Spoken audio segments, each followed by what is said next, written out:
Eu sou Renê. O tema é As Bestas e a Besta de Apocalipse.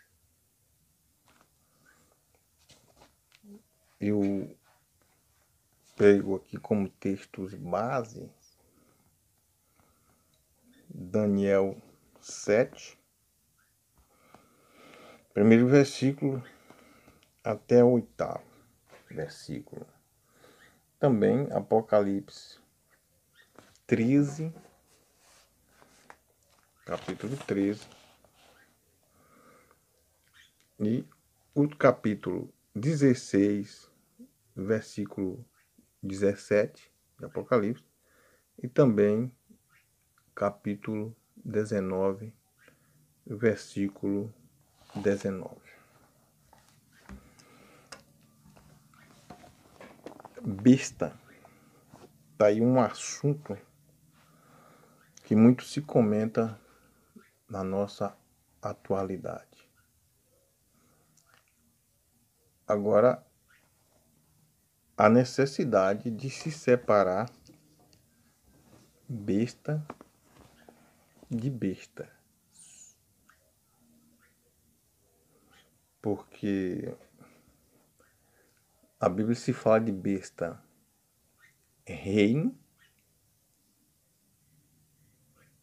e besta espírito. Não podemos confundir, portanto, as bestas de Daniel 7 com a besta de Apocalipse 16 ou Apocalipse 19, que se trata da mesma besta, do mesmo ser. No livro de Daniel 7, capítulo 7, se fala de besta, ou se trata de bestas, reinos ou nações.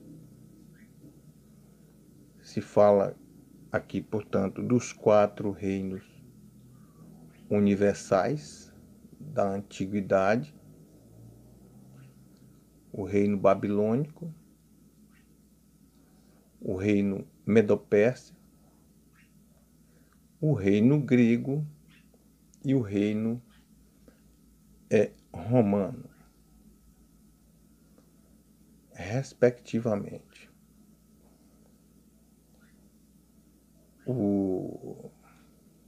Cada reino desse simbolizado por um animal.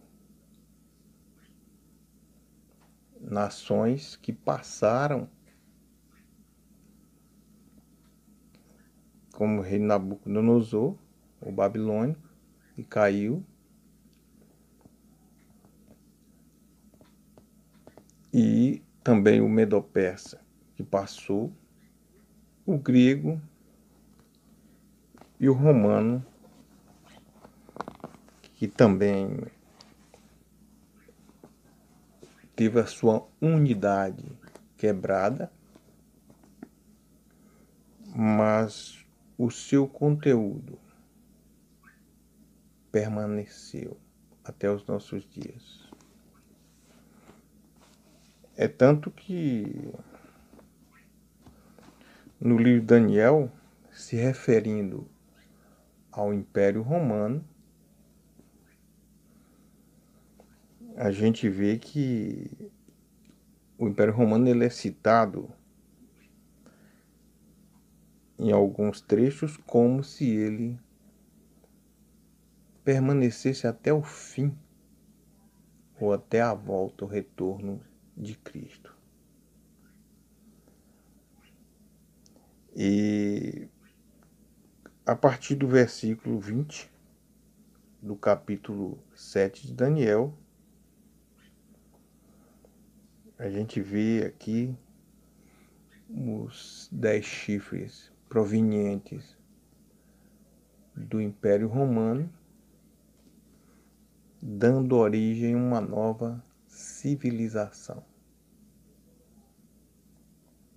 Então, Não podemos confundir besta, reino ou nação, com besta, com a besta de Apocalipse 17.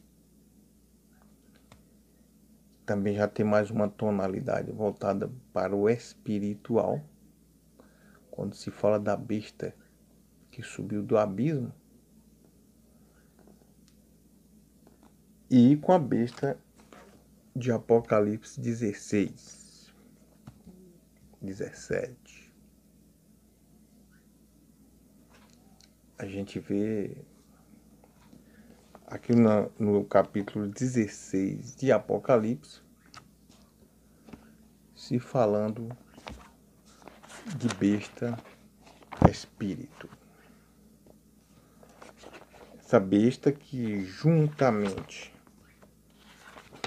com o espírito ou os espíritos do falso profeta e o espírito do dragão cuidem congregar as nações para lutar contra Deus. Então eu vou ler aqui em Apocalipse 16, a partir do versículo 12, onde está escrito assim: E o sexto anjo derramou a sua taça sobre o grande rio Eufrates, e a sua água secou-se para que se preparasse o caminho dos reis do Oriente. E da boca do dragão, da boca da besta, da boca do falso profeta, vi sair 3 espíritos imundos semelhantes a rãs, porque são espíritos de demônios que fazem prodígios, os quais vão ao encontro dos reis da terra e de todo mundo para os congregar para a batalha naquele grande dia do Deus Todo-Poderoso. Então aqui no versículo 13, a gente vê que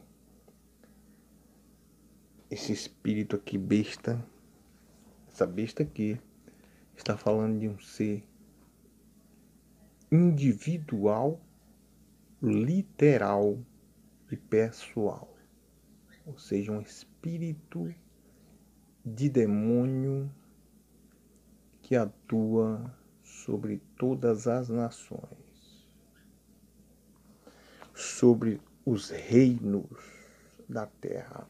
Aí a gente vê aqui uma ação direta desse espírito, a besta, sobre as bestas geograficamente falando.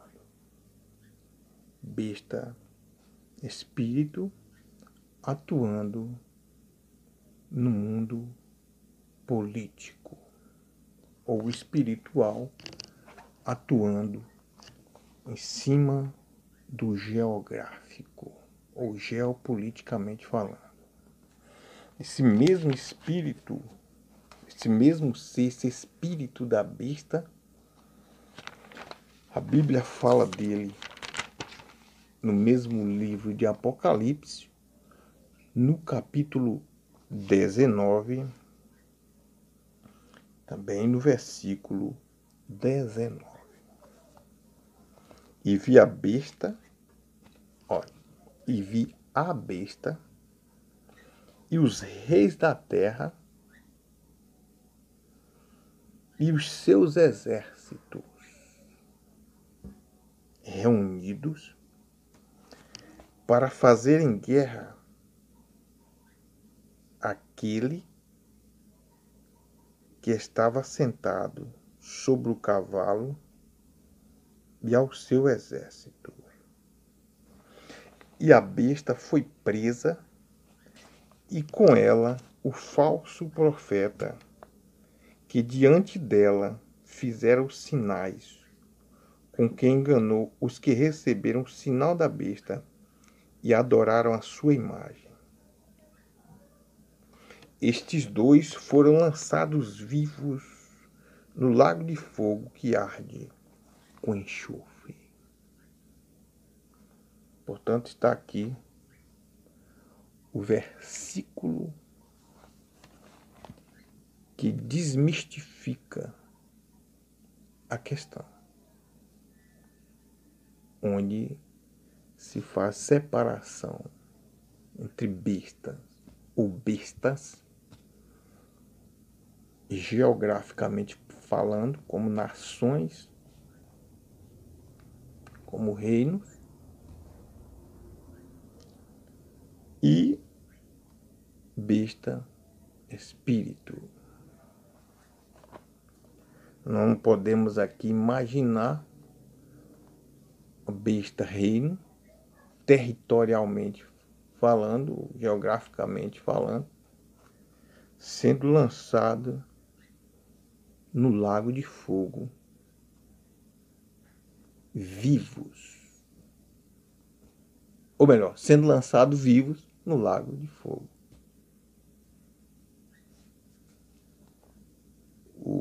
A besta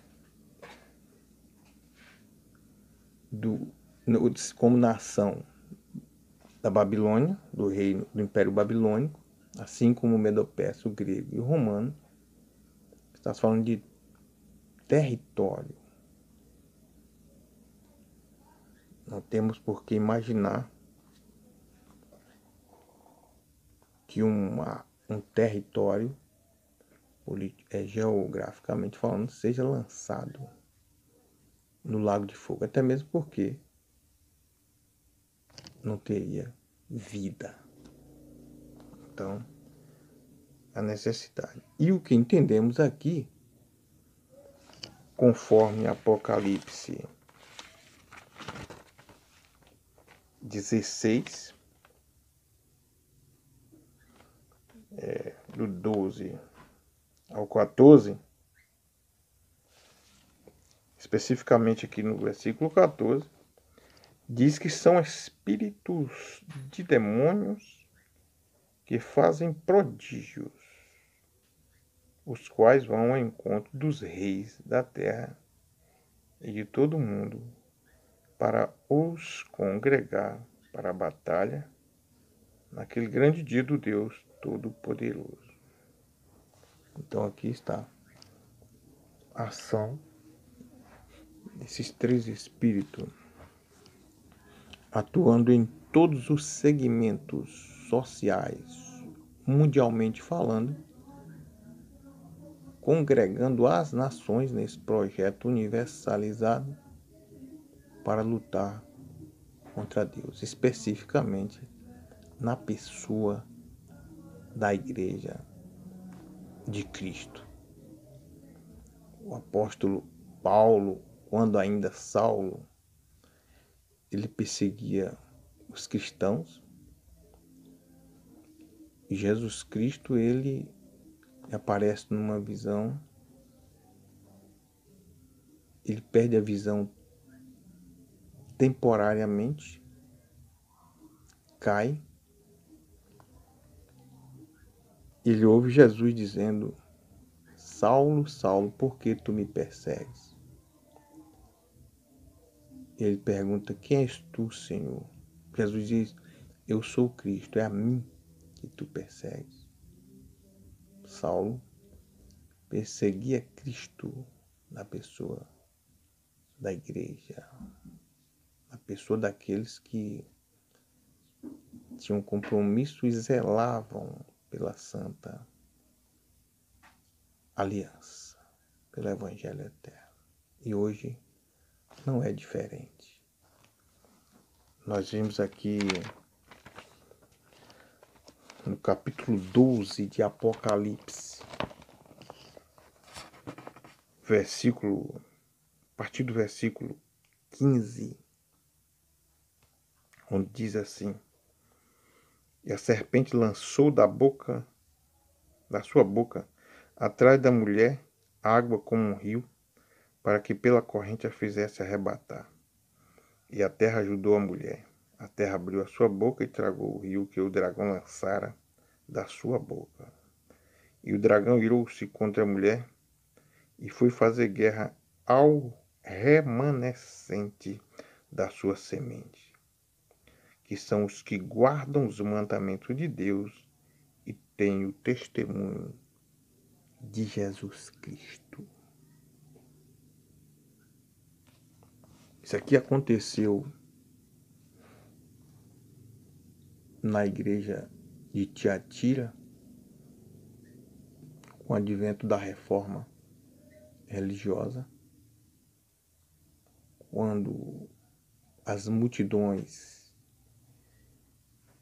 enganadas e persuadidas por Satanás investiu contra os reformadores, os libertadores da verdade, da Santa Aliança. E houve perseguição e morticínio.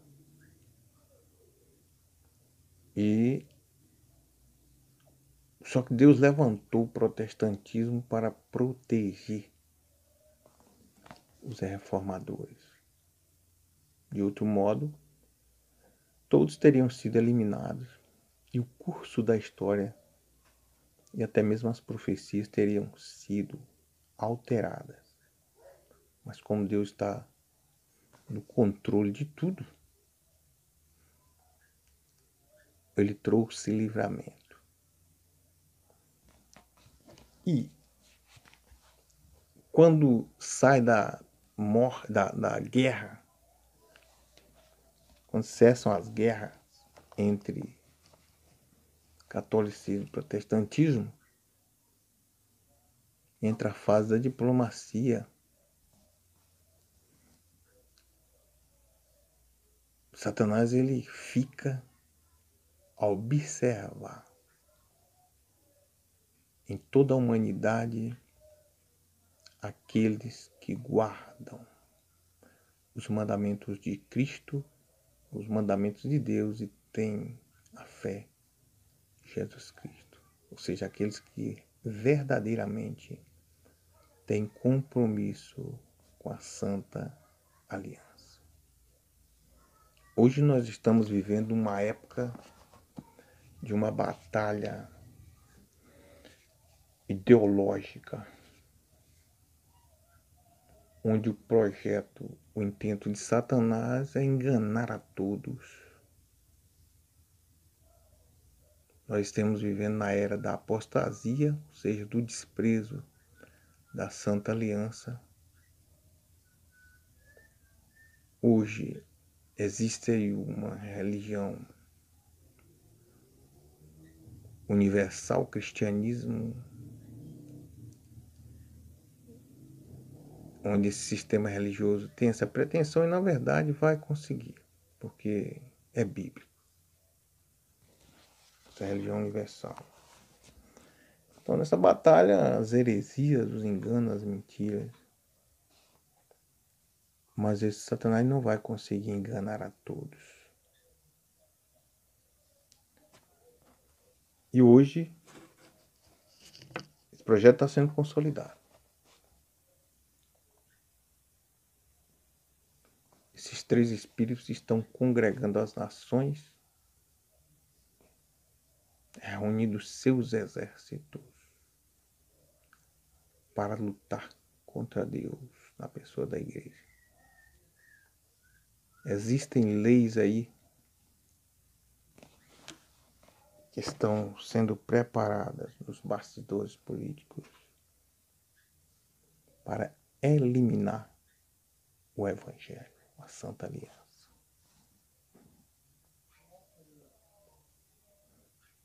Portanto, que Deus